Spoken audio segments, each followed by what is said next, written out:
All right, this is Transparency and Merit. And I basically thought of this idea, and I probably have done this idea before, but I kind of wanted to reemphasize this about heroes being for children. Because anytime you put somebody or even some ideal up to idolization status, sooner or later you're going to demonize. And a lot of people go through this with their parents. Uh, they idolize when they're kids, they demonize as adolescents and young adults. And then third is humanize. And I think that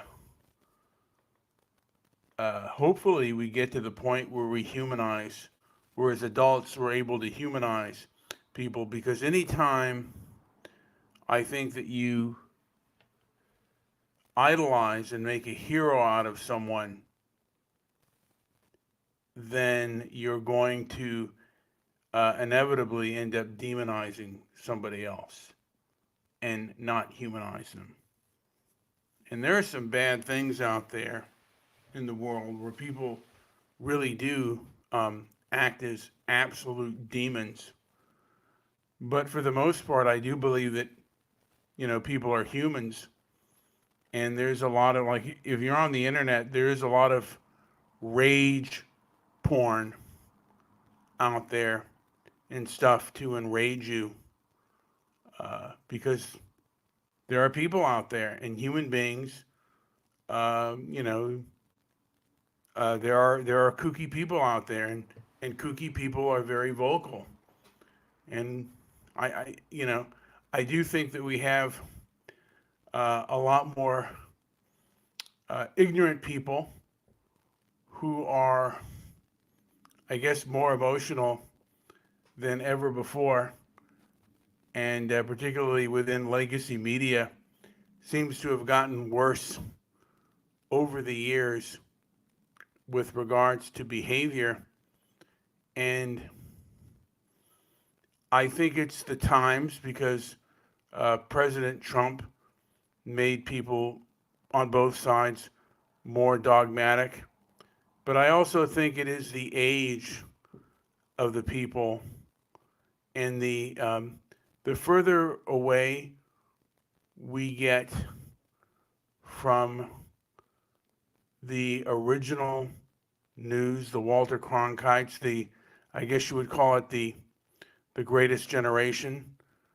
Then we'd have, the silent generation, which was actually my father's generation, and then the baby boomers, and then Generation X, which is like my generation and people like Don Lemon, uh, and then the millennials, and I guess who's after the millennials is, I guess, what do they call it, the Z generation or whatever. But it seems we get a more hyperbolic and more emotionally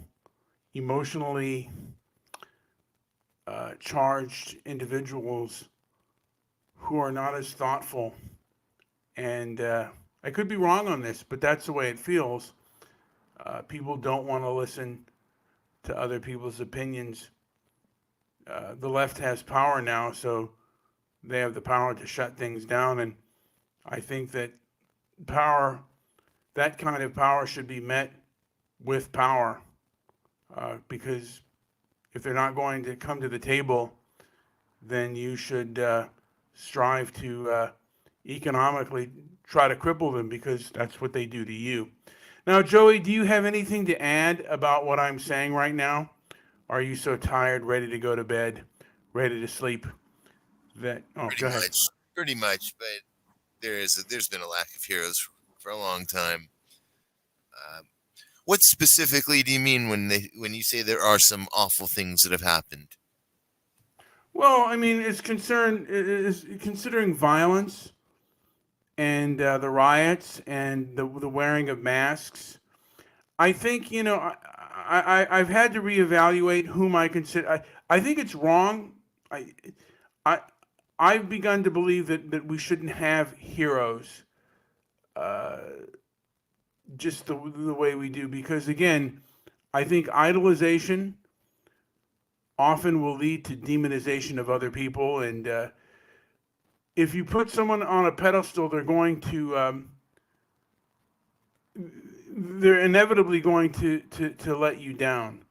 I remember I had a I had a family member that was really big into Kurt Cobain, and he saw a documentary on him, and he realized that hey man, the guy sold out a couple of times. He sold out for money, and he became very disappointed.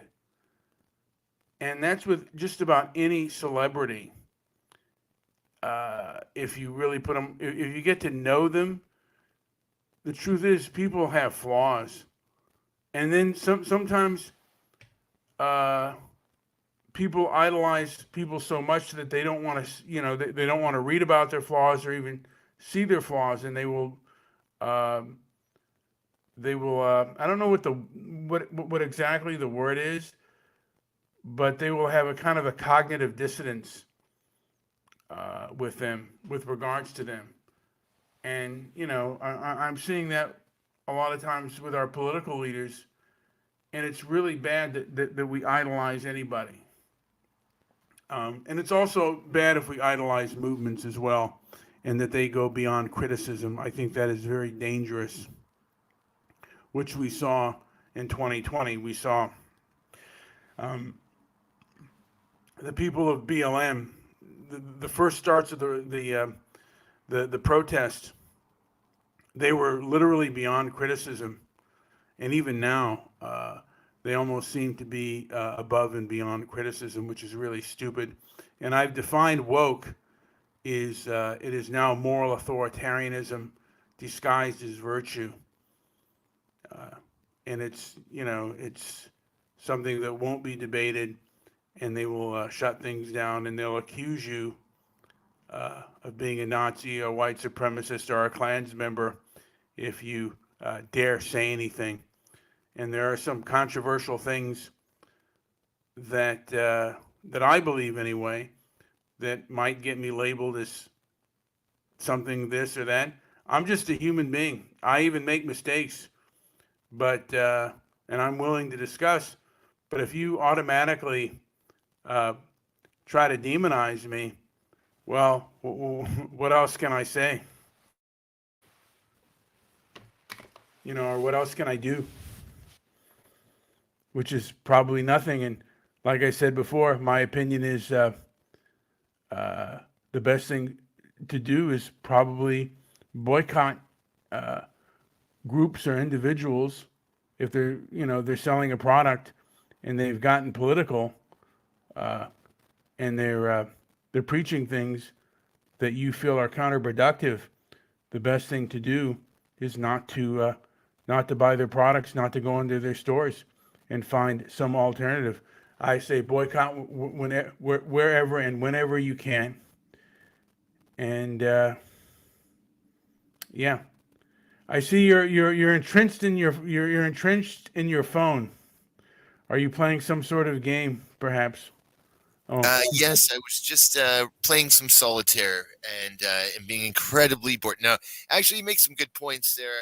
I was just going to note that, in fact, many times throughout the years, we've been doing podcasting for 10 years. People have attacked you unfairly, and I think they.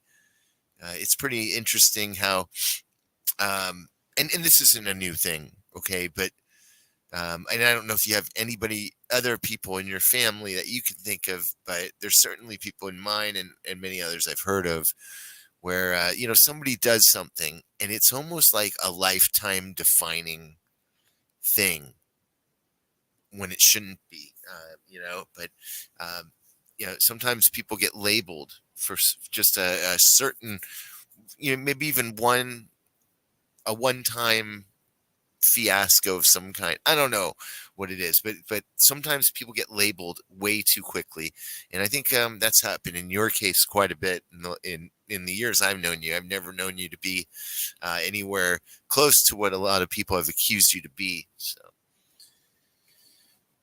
there's that. Well, yeah, I mean, and I, like I said, I I do come to a degree, I guess, perhaps from abuse, and sometimes that has put a chip on my shoulder. And anytime I see somebody gaslighting or trying to manipulate things or being dogmatic, and maybe I am as well, that does trigger me, and that does make me very angry. And I do want to, by nature, want to retaliate and and and basically, I do see certain types of myopic behavior as being extremely offensive, particularly if they're like on a college campus and I'm paying my tax dollars to see people shut speakers down. It does disgust me. It does anger me.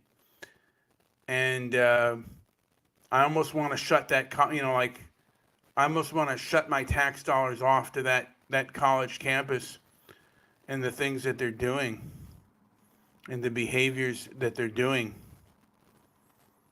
you know?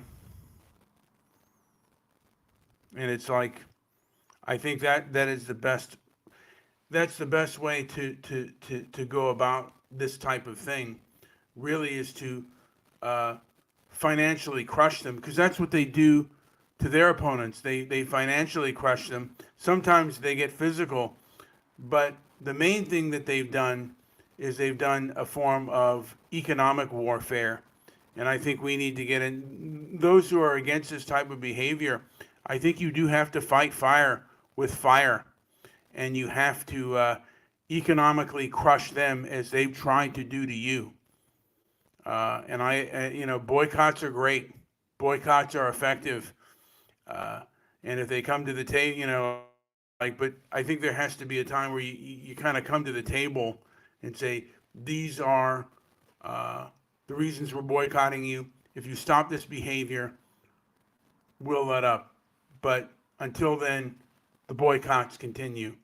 If you're going to participate in cancel culture that is, that denies people due process, if you're going to do things that are hypocritical and unfair, well, why do I want to support that? Why do I want to support that logic and ideology? So, in my opinion, what I'd like to see is groups get together, free thinking people, and, put their money where their mouth is, and also write these companies, write their policies, ask questions about their policies, be inquisitive. And then, like I said, if they do things like stonewalling, you boycott and you force them to the table by financial means, never by violence. But they need your cooperation. And if you don't, the thing is, if you're strong and you don't need them, and they need you, well, they're going to come to the table. But right now, they only have your protests and your anger. But if you decide to, speak with your dollar, you can bring them to the table. Joe, do you have anything to add before I call this show a day?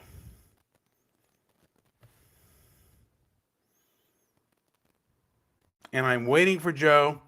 If Joe has anything to add, feel free to unclick your mic and I will turn mine off.